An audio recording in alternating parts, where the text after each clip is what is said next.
Welcome back in class 10 Maths NCERT. Today we are going to discuss again chapter 1 real numbers. तो हमने previous videos में exercise 1.1 और 1.2 को completely solve कर लिया था. Today we will discuss exercise 1.3. But before we start exercise 1.3, we will discuss the introduction of exercise 1.3. तो आपको एक्सरसाइज 1.3 में पढ़ना है रिविजिटिंग इर्रेशनल नंबर. तो इसके नेम से आपको क्या लग रहा है? रिविजिटिंग इर्रेशनल नंबर मतलब इर्रेशनल नंबर को दोबारा रिविजिट करिए. रिविजिट करने का मतलब है कि इर्रेशनल नंबर के बारे में आपने पहले भी पढ़ा है, अब उनका थोड़ा सा एक्सटेंडेड फॉर्म देखना है. ओके, तो हम फिर से रिकॉल कर लेते हैं. मैंने आपको पहले वीडियो में नंबर सिस्टम से रिलेटेड पूरा इंट्रोडक्शन दिया था, उसमें इर्रेशनल नंबर के बारे में भी हमने डिस्कशन किया था. तो इर्रेशनल नंबर क्या थी, वहां से थोड़ा सा रिकॉल कर लेते हैं. आपको पता था कि वो नंबर जो p अपॉन q के फॉर्म में नहीं दिखा सकते, जिन नंबर्स को वो हमारे इर्रेशनल नंबर कर जाते हैं, या फिर मैं डेसिमल एक्सपेंशन के फॉर्म में भी बोला था. हमने डेसिमल एक्सपेंशन के फॉर्म में क्या बोला था कि जिन नंबर्स की decimal expansion non terminating and non repeating हो, वो हमारे इर्रेशनल नंबर कहलाते हैं. ये हमने पहले भी पढ़ा था. इनके एग्जांपल देखे थे कि किस तरीके के एग्जांपल होंगे. तो √2, √3, √5, √7, पाई, ये सब हमारे इर्रेशनल नंबर होते हैं. तो मैंने एक जनरल फॉर्म भी बता दिया था कि अंडर रूट के अंदर कौन से नंबर होंगे, वैसे कौन से नंबर होंगे जिनका अंडर रूट करेंगे तो उससे इर्रेशनल नंबर देंगे, क्योंकि सभी अंडर रूट के अंदर वाले नंबर इर्रेशनल नंबर नहीं देते. तो मैंने एक जनरल फॉर्म बताया था कि जो भी नॉन परफेक्ट स्क्वायर होंगे उनका आप स्क्वायर रूट करेंगे तो वो आपको हमेशा एक इर्रेशनल नंबर ही देंगे. ये मैंने आपको जनरल फॉर्म में बता दिया था. ओके, तो ये हमने प्रीवियस इंट्रोडक्शन में देखा भी था. Today we will move ahead. थोड़ा आगे चलते हैं और देखते हैं कि क्या पढ़ना है. देखिए, आपको पता है इर्रेशनल नंबर की प्रॉपर्टीज देखते हैं. थोड़ी सी प्रॉपर्टीज ऑफ इर्रेशनल नंबर क्या हो सकती है. जब आप एक इर्रेशनल नंबर को दूसरे इर्रेशनल नंबर से ऐड करते हैं तो आपको आउटपुट या रिजल्ट क्या मिलता है? हमेशा एक इर्रेशनल नंबर ही मिलता है. आप एग्जांपल लेके चेक कर लेना, आपको क्या मिलेगा? एक इर्रेशनल नंबर. जब आप एक इर्रेशनल नंबर में से दूसरे इर्रेशनल नंबर को माइनस करेंगे तब भी आपको आउटपुट एक इर्रेशनल नंबर ही मिलेगा. ओके, जब आप एक इर्रेशनल नंबर का मल्टीप्लाई दूसरे इर्रेशनल नंबर से करेंगे तब आपको आउटपुट इसमें रैशनल भी मिल सकता है और इर्रेशनल भी मिल सकता है. वैसे सिमिलरली जब आप एक इर्रेशनल नंबर को दूसरे इर्रेशनल नंबर से डिवाइड करेंगे तब भी आपको रैशनल नंबर आउटपुट मिल सकता है और इर्रेशनल नंबर. इसमें किस तरीके से देखिए, रैशनल कब मिलेगा? जब मान लीजिए मैंने √2 का मल्टीप्लाई √2 से कर दिया. जब दो सेम नंबर्स का अंडर रूट का मल्टीप्लाई किया जाता है तो एक नंबर बाहर निकल आता है. तो ये 2 क्या है हमारा? रैशनल. ये क्या थी? इर्रेशनल. तो दो इर्रेशनल नंबर का हमने मल्टीप्लाई किया तो हमें क्या मिल गया? एक रैशनल नंबर मिल गया. ओके, सिमिलरली इसमें भी आप एग्जांपल लेके चेक कर सकते हैं. तो आप इन प्रॉपर्टीज को क्रॉस वेरीफाई कर सकते हैं by taking any example. Okay, similarly अब हम कुछ मिक्स प्रॉपर्टीज पढ़ते हैं रैशनल नंबर और इर्रेशनल नंबर की. तो मैं यहां पे लिख दे रहा हूं कुछ अदर प्रॉपर्टीज करके आपकी. मैं एक प्रॉपर्टीज इसलिए बता रहा हूं क्योंकि इसमें आपको अलग अलग टाइप के इर्रेशनल नंबर दिए जाएंगे, तो आपको पहचानना है कि रैशनल नंबर है कि इर्रेशनल नंबर है. तो अब आप हर एक नंबर को देख के पहचान पाओगे अगर इन प्रॉपर्टीज को अच्छे से समझ लेते हो. मान लीजिए आप किसी रैशनल नंबर को इर्रेशनल नंबर से ऐड कर रहे हैं तो आपको आउटपुट हमेशा एक इर्रेशनल नंबर ही मिलेगा. ओके, या इसका रिवर्स भी कर सकते हो कि एक इर्रेशनल नंबर में दूसरे इर्रेशनल नंबर को ऐड करोगे तब भी आउटपुट क्या मिलेगा? Irrational number. रैशनल नंबर में से इर्रेशनल नंबर को माइनस करो या फिर इर्रेशनल में से रैशनल नंबर को माइनस करो, आपको आउटपुट हमेशा इररेशनल नंबर मिलेगा। जैसे इसमें एग्जांपल ले लेते हैं, जैसे 2 + √3 क्या है यहाँ पे irrational number, rational plus irrational output मिलेगा इररेशनल नंबर। इसमें एग्जांपल लेके चेक कर लेते हैं। 2 - √3 इररेशनल है, रैशनल माइनस इररेशनल आउटपुट क्या देगा इररेशनल। सिमिलरली 2 3 - 2 करेंगे तब भी वो क्या है इररेशनल नंबर। तो अगर आपको इस तरीके से नंबर दिए जाते हैं तो आप उनको देख के बता सकते हो कि ये इररेशनल नंबर है कि रैशनल नंबर है। सिमिलरली थर्ड प्रॉपर्टी कि अगर आप एक रैशनल नंबर का मल्टीप्लाई इररेशनल नंबर से करते हो तब आपको रैशनल भी मिल सकता है और इररेशनल भी मिल सकता है। फॉर एग्जांपल मैंने ले लिया 0 × √2। 0 आपका रैशनल नंबर है, ये इररेशनल है, आउटपुट क्या मिलेगा 0। 0 आपका एक रैशनल नंबर। तो जब आपने एक रैशनल का इररेशनल से मल्टीप्लाई किया तो आउटपुट रैशनल मिला। जब एक रैशनल का मल्टीप्लाई इररेशनल से करेंगे तब आपको आउटपुट क्या मिलेगा एक इररेशनल नंबर भी मिलेगा। ओके स्टूडेंट, तो नेक्स्ट प्रॉपर्टी रैशनल का मल्टीप्लाई इररेशनल से करोगे तो रैशनल भी मिल सकता है। ये आपका रैशनल का एग्जांपल हो गया और ये आपका इररेशनल का भी हो गया। फोर्थ प्रॉपर्टी कि आप जब एक रैशनल को इररेशनल से डिवाइड करोगे तो आपको आउटपुट क्या मिलेगा एक रैशनल भी मिल सकता है और इररेशनल भी मिल सकता है। ओके, तो इस तरीके से कुछ प्रॉपर्टीज है, इनको माइंड में आप क्लिक करके रखना ताकि आपको जब भी नंबर्स दिए जाए तो आप देख के बता सको कि वो नंबर रैशनल है कि इररेशनल है। ओके स्टूडेंट, आई होप आपको ये यहाँ तक समझ में आ गया होगा। तो please pause the video and note it down. Okay student, तो हमने एक्सरसाइज 1.3 का इंट्रोडक्शन देख लिया है। इररेशनल नंबर के बारे में फिर से हमने पूरी जानकारी ले ली है। अब now let's move to exercise 1.3। Question number 1 है प्रूव दैट √5 इज इररेशनल। आपको बताना है कि √5 हमारा इररेशनल नंबर होता है, प्रूव करके बताना है। तो आपको पता है कि √5 हमारा इररेशनल होता है पर प्रूव करना है। ओके, क्योंकि एक नॉन परफेक्ट स्क्वायर है और नॉन परफेक्ट स्क्वायर का स्क्वायर रूट करते हैं तो वो आपको एक इररेशनल नंबर दे देता है। हमने पढ़ा है, हमें बता भी है, पर यहाँ पे प्रूव करना है। ओके ओके, तो before we start this question we study theorem 1.3। Theorem 1.3 बोलते हैं कि if P is a prime number, अगर P आपका कोई प्राइम नंबर है and P divides a² then P divides a also। तो इस प्रॉपर्टी को समझ लीजिए कि P अगर कोई प्राइम नंबर है और वो प्राइम नंबर a² को डिवाइड करता है तो a को भी डिवाइड करेगा। फॉर एग्जाम्पल मान लीजिए 2 डिवाइड्स 10²। 2 एक प्राइम नंबर है, 2 अगर 10 के स्क्वायर को डिवाइड करेगा तो 2 डिवाइड्स 10 ऑल्सो, तो 2 10 को भी डिवाइड करेगा। आपको पता है 10 का स्क्वायर क्या होता है 100, 2 100 को डिवाइड करता है और 2 10 को भी डिवाइड करता है। तो ये थ्योरम ये है, इस थ्योरम का हमें इसमें यूज करना है, अप्लाई करना है, इसलिए हमने इसको पहले से देख लिया। ओके, स्टार्ट करते हैं। तो इस तरीके के क्वेश्चन को जिनको भी इररेशनल प्रूव करके बताना है आप उनमें यूज करोगे मेथड ऑफ कॉन्ट्राडिक्शन। कॉन्ट्राडिक्शन का मतलब होता है इसका अपोजिट। आप मान के चलोगे कि ठीक है भैया, हम मान लिया कि √5 हमारा इररेशनल नहीं है, इररेशनल नहीं है तो क्या होगा रैशनल होगा। ठीक है, तो हम ये मान के चलेंगे कि √5 क्या है, तो हमने मान लिया let √5 is the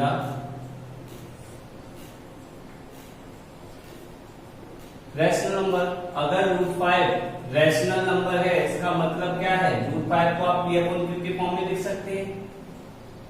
where q is not equal to 0 and p and q are co-prime number. इस लाइन का मतलब और समझ लीजिए, जो p अपॉन q के फॉर्म में होते हैं वो रैशनल नंबर कहलाते हैं। यहाँ पे p और q आपके कोप्राइम नंबर होते हैं। कोप्राइम का मतलब है कि p और q के बीच में कुछ भी कॉमन नहीं होना चाहिए अदर देन 1। केवल 1 के अलावा p और q के बीच में कुछ भी कॉमन नहीं होगा। ओके, सॉल्व करिए इसको। मैं q की साइड चेंज करा दे रहा हूं, इसको इक्वेशन नंबर 1 बोल दीजिए। यहाँ पे q की साइड चेंज कराइए, q डिवाइड में है तो ये दूसरी तरफ मल्टीप्लाई में चला जाएगा इक्वल टू दोनों साइड। देखिए इसमें कुछ स्टेप्स ऐसे हैं वो आपको ध्यान में रखने पड़ेंगे कि इसके बाद ये स्टेप करना है, उसके बाद हमें ये स्टेप करना है। ओके, तो स्क्वायर कर दीजिए, स्क्वायरिंग ऑन बोथ साइड, दोनों साइड स्क्वायर कर दीजिए।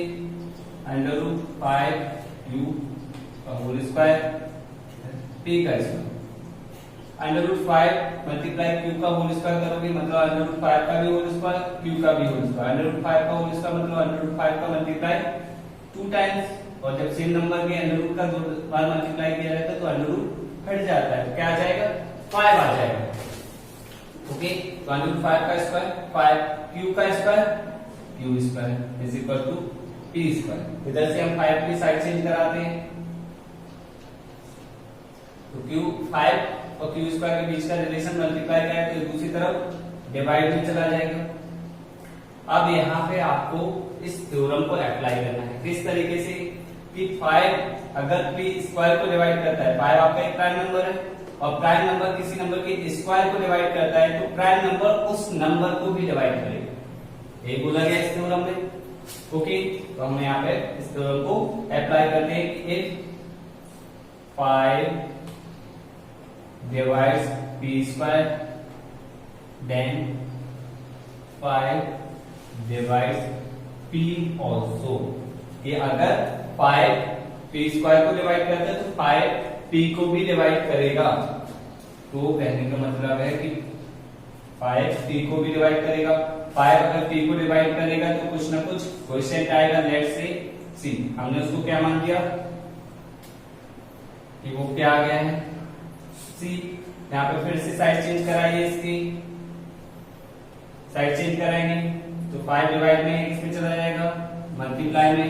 आगे स्क्वायरिंग करेंगे इनकी, मैं इसको यहाँ पे राइट कर रहा हूँ, आप लोगों को इसके नीचे राइट करनी है। यहाँ पे जगह कम होने की वजह से मैं साइड में लिख रहा हूँ।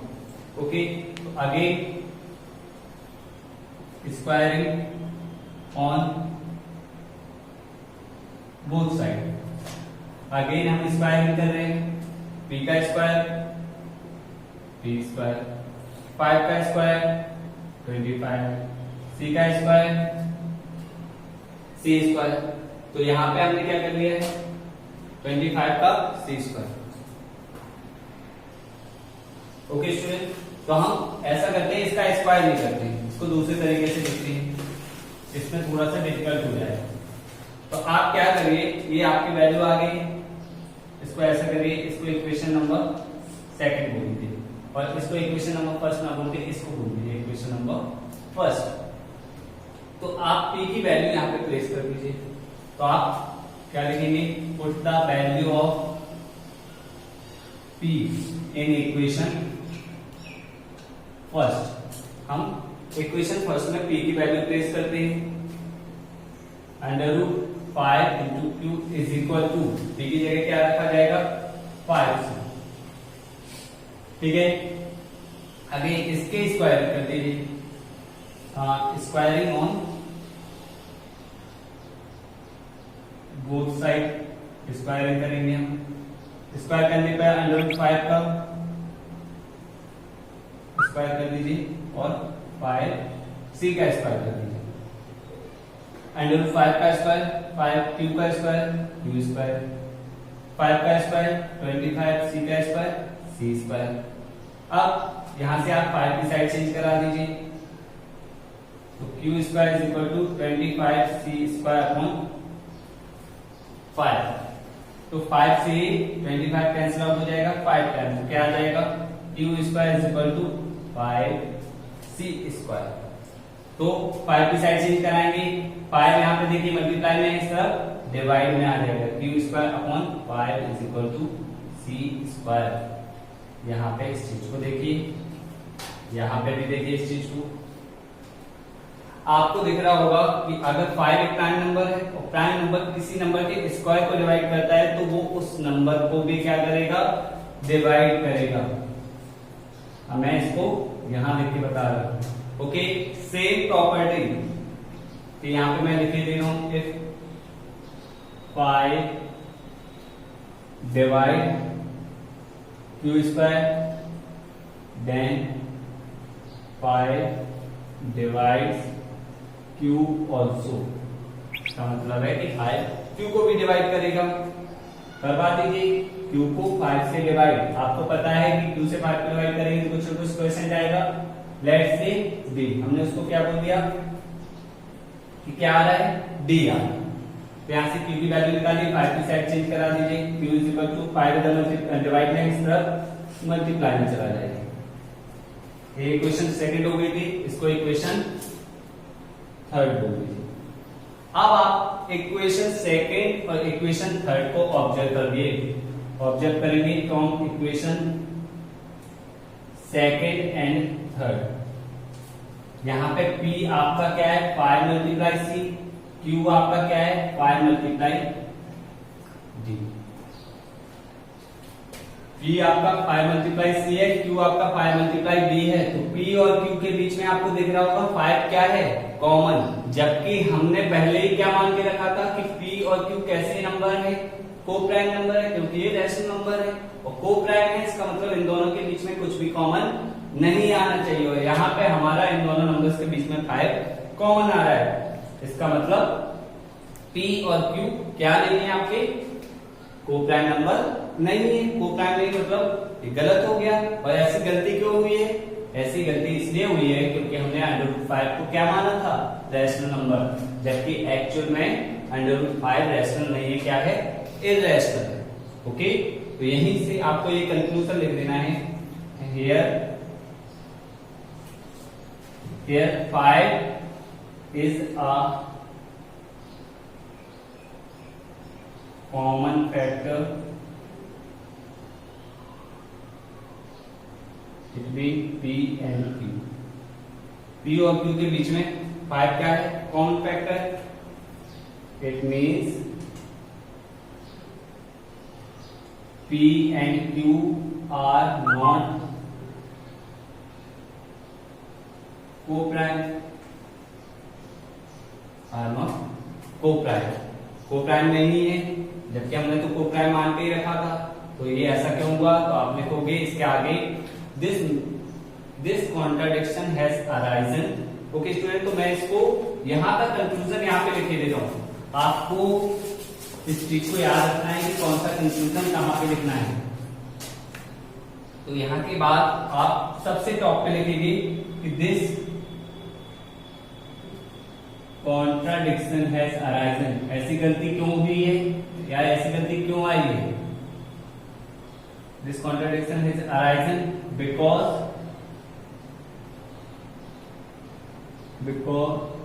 This contradiction has arisen that √5 is rational. ऐसा इसलिए हुआ है कि हमने माना था कि √5 क्या है, इररेशनल, बट ओरिजिनली √5 क्या है, देयरफॉर हम बोल देंगे कि √5 इज अ इररेशनल, रैशनल नहीं।